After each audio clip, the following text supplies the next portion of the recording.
Баршаңызға сәлем. Бүгін осындай өте ерекше дәмі ауызда еритін, жұмсақ болып пісетін алмалы галета дайындадым. Видеоның соңына дейін қарап бірге болыңыздар. Алдымен бізге ұн қажет болады. Оған қопсытқышты салып дайындап қойдым. Одан кейін холодильниктен шыққан сары майды теркіден өткізіп, немесе осылай үгітіп алсаңыздар болады. Барлығын үгітіп, жақсылап жібітіп аламыз. Одан кейін қантты және бір жұмыртқаны салып, жақсылап араластырып, тесто дайындап аламыз.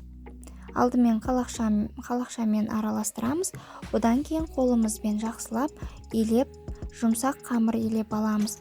Одан кейін холодильникке жарты сағатқа алып қоямыз.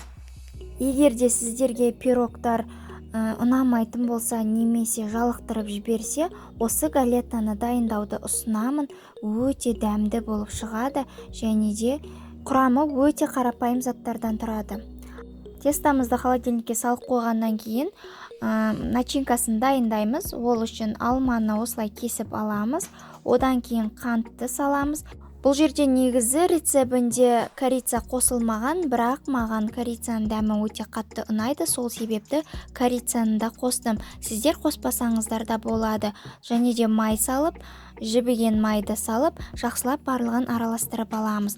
Одан кейін тестамызды осылай жұқалап етіп жайып алып, пергамент қағазға төсеп, одан кейін алмаларымызды шетінен салып шығамыз. Бұл жерде тек қана алма қосу маңызды емес, басқа да жеміс-жидектерді қоссаңыздар болады. Одан кейін шеттерін осылай видеодағыдай етіп жауып шығамыз. Пешімізді қыздырып қоя береміз. 180 градуста 30 минутта пісіп шығады. Барлығын осылай дайындап алғаннан кейін жұмыртқаның сарыуызын жағып, пешке салып пісіріп аламыз.